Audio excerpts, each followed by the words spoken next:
જય મોગલ, જય મણિધર, જય વડવાણી.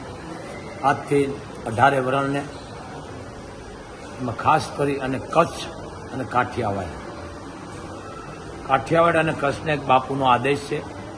હવે ચોમાહાની થોડા દિવસમાં શરૂઆત થઈ જાય છે, કારણ કે આપણા સારા વરસ હોય ને એટલે ભીમક્યારેસના વાવણા થતા. કારણ આ તો હવે ભલે સાયન્સ વધી ગયું છે, બરોબર, તો ગલઢાવ છે ને, જેને કહેવાય પવનની દિશા ફરે એના ઉપર કહી દેતા કે આટલા દીમાં વરસાદ આવશે. ખડાઈ કહેતા ને, ખડાઈ ખોપ જોઈને કહી દેતા કે આટલા દીમાં વરસાદ આવશે. ગલઢાવ બાણ મારતા એમ, કારણ કે બધા કોઠાહુજવાળા હતા. એટલે અત્યારે હવામાન કે છે, હવામાન ભલે સાચું પડે છે ને ક્યારેક ખોટું પડે છે, પણ આપણે માનવાનું, હવામાન નહીં માનવાનું. પણ મોગલધામથી બાપુનો એક આદેશ છે કે જે વાડીઓમાં ખેતરોમાં જે આપણા કૂવા હોય એને બોરશો નહીં. શું કામ? કે પાણી ઉતારો કૂવામાં, બોરમાં ઉપર એને ફરતો બાંધી દો તમે 2 ફૂટ 2.5 ફૂટ બાંધી દો એને, અને માથે જાળી મૂકી દો, જેથી કોઈ જનાવર અંદર ન પડે, માણસ કોઈ ઢોર જનાવર કોઈ અંદર ન પડે. જાળી રાખો અને કૂવાની માલકોર પાણી ઉતારો. કારણ એ પાણી કૂવામાં ઉતારશો તો તળ ઉપર આવશે, બોરના પાણી ઉપર આવશે. એમ પાણીનો સંઘર્ષ કરો, પણ કૂવા ખુલ્લા ન રાખો. કારણ ખુલ્લા કૂવા રાખો, કોઈ જનાવર અંદર પડી જાય, કોઈ પણ જનાવર, તો એ પાપ છે. તો એને ફરતો બાંધી દો, બાંધી માથે જાળી મૂકો, જેથી કાંઈ પડે નહીં. અને એ પાણી ચોમાહાનું તમે 4 મહિનાનું કૂવાની માલકોર ઉતારો તો તમારો કૂવો હોય તો ભલે, બોર હોય તો ભલે, પાણી ઉપર આવશે. એમ પાણી વેફડો નહીં. એમાં ખાસ કરીને કચ્છને કહું છું, કોઈ એવી નદીઓ નાની હોય, ઓકળા હોય તો એને બાંધી દો. ભલે સરકાર બાંધે જ છે, પણ એવા બાંધો જેથી પાણી રોકાય તો તળ ઉપર આવે, પણ પાણીને ખોટું જવા ન દો. એવી રીતે તમે બાંધો આડા બંધ, નાના એકાબીજા ભરાય, એકાબીજામાં કેરામાંથી કેરામાં પાણી જાય. એવી રીતે બંધ બાંધો, જેથી આ આપણે પાણીની જે હલ છે સમસ્યા કાયમી માટેની ઓછી થઈ જાય. પછી આપણે શું કહી છીએ કે અમને પાણી નથી આવતું, કારણ કે વાંક આપણો થોડુંક આપણે જાગૃત થવાનું જરૂર છે. એમ પાણી અને આ ઝાડનો બને એટલો બચાવ કરવાનો છે. કારણ કે આ દેશમાંથી ઝાડ વયું જાય છે ને, કે આ ધરતીમાંથી પછી સૂનવાની સિવાય બીજું કાંઈ નહીં. કારણ કે ઝાડ બધું સારું કરે છે, ઝાડ ઓક્સિજન આપે છે, ખરાબ ખેંચે છે, ઝાડથી બધું રોકાય છે.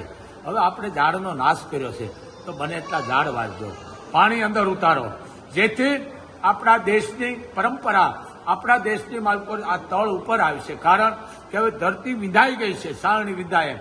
તો બને એટલા પાણી તમે બોરમાં ઉતારો. બોર ઉતારો થાવ જમીનમાં ન, કોઈક માણસ ચોકરું પડી જાય. બોરને એવી રીતે તમે એને ફરતો સણી દો, બરાબર, 3 ફૂટ જેવો સણી પડખેગા નાળા રાખો, નાના, જેથી એમાં પાણી વહી જાય.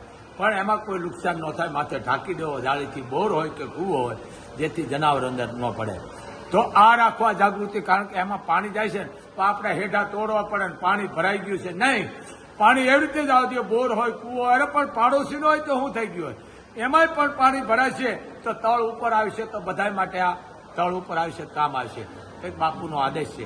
બીજું, હું હવામાનને ખૂબ માનું છું, પણ ગલઢાવ છે ને, પવન આમ ફરે કહી દઈએ. આપણે એમ કહેવત છે કે 12 ગામનો વરસાદ, સીમાડાનું ઘોડું, પાદરની પાણી બધા ઘરે ભેળા થાય. આ ગલઢાવ બોલતા એ થતું હતું, પણ હવે એટલું બધું ઉપજતું નથી. કારણ કે હવે આપણા આહાર બરોબર રહ્યા નથી. એટલે ગલઢાવ આપને જોઈને કહી દેતા, ચંદ્રમાને જોઈને કહી દેતા હતા, સાંજે સંધ્યા ઉપર જોઈને કહી દેતા, સવારે સંધ્યા ઉપર જોઈને કહી દેતા. આ હવામાન ઉપર ગલઢાવ કહી દેતા હતા. હજી કેવો વળાદની તારીખમાં કહી દે છે. એમ આપણા હારા વર્ષ જ ભીમક્યારેના વાવણા થતા. પણ આ વાવાઝોડું શબ્દ છે ને, ભય છે, સમજી ગયા તો, ભય છે. એટલે ભયનું કામ આપણે નહીં કોઈ વાતમાં. વાવાઝોડું એટલે આપણી દેશી ભાષામાં વાવેલ. કારણ કે હાથ વાવલું આવે, અંધી ચડે, પછી જ વરસાદ આવે. અને દરિયામાં તોફાન થાય, સર્ક્યુલેટ થાય તો જ આ મંડાણ બંધાય ને. એમનું એમ તો બંધાય નહીં. એમ કંઈક તોફાન આવે, સર્ક્યુલેટ થાય, કઈ પછી આ બધા વાદળા જોડાય છે ને ઈશ્વરના ગતિનો વરસાદ થાય છે. પણ આ વાવાઝોડું છે ને, ભય છે. કોઈ નબળું હમળું માણસ હોય તો બિચારું માંદું પડી જાય, કોઈ માણસને જેની કંઈ હિંમત વહી જાય. આ વાવાઝોડું શબ્દ તો ભયંકર છે, પણ દેશી ભાષામાં આને વાવેળ કહેવામાં આવે, પવન કહેવાય, વાવેળ કહેવાય, વાવાઝોડું. કારણ કે આ શબ્દ હું માનતો નથી. એટલે વાવેલું અત્યારે છે ને ચોમાહું છે. ચોમાહામાં કારણ કે અત્યારે એની જુવાની છે. જેઠ મહિનો, આહાડ મહિનો, સમજી લેજો, શ્રાવણ અને ભાદરવો. ભાદરવોમાં વરસાદ ગલઢો થાય. ગલઢો એટલે પડે અહીંયા પોટલા. એમ આ વસ્તુ રાખવાનું. વાવાઝોડાનું કઈ આટલી ગતિએ પવન ફૂંકાય છે ને આ બધા છે ને, આપણે કોઈ વાતમાં આવવાનું નહીં, આપણે સાવચેતી રાખવાની. વાયર જાતો દેખે હું નહીં, કોઈ આપણે કડકની ગંદકી કરી અહીંયા રાખવી નહીં, અને કોઈ મકાન હોય એટલે તો અહીંયા સૂવું નહીં, તો વાયરથી નાખું રહેવું. જેથી, કારણ કે શેતતા નર સદાય સુખા, શેતતા નર સદાય સુખી. એમ આ વસ્તુ રાખવાનું. ભય કાઢી નાખો. આ વાવાઝોડું એક ભય છે. વાવડું સડે, કારણ કે વાવડું સડે, પવન સડે તો આ દેશી નળિયા પેલા ઉડાડી નાખતા. ભાઈ નળિયા લેવાના વેત નતા, પણ આ વાવાઝોડું એટલે માણસ, ભાઈ નાના ઓલા માણસ વાવાઝોડું છે, માણાને બિચાર ક્યાંય જાય નથી એકદા, પણ થાય તો ઈશ્વર નું કરો. કારણ કે સક્રિયલ બંધાય દરિયામાં, ત્યાં વરસાદ આવે છે. વરસાદ આવે તો આ દેશમાં લીલા લહેર થાય. એમ તોફાન હોય તો જ થાય આ બધું. પણ આ ભય શબ્દ, વાવાઝોડું એટલે ભય, પવન નથી કહેતા લોકો, કારણ કે હવે આ વસ્તુ વહી ગઈ છે. વાવાઝોડું કહેવાય ને કે એટલું કહે, ભાઈ દેશી ભાષામાં પવન, કે વાવડું આપણે સડતી હતી. એમ આ વાવડું સડે તો જ વરસાદ આવે. એટલે બને એટલો પાણીનો સંગ્રહ કરજો. તમારી વાડીએ કૂવો હોય, ખેતરે હોય તો એને બાંધી દો, માથે જાળી નાખો અને પાણી આમાં ગરનાળા કરીને ઉતારો, જેથી આપણા તળ ઉસાર આવે. જય મોગલ, જય મણિધર, જય વડવાળી, જય વડવાળી.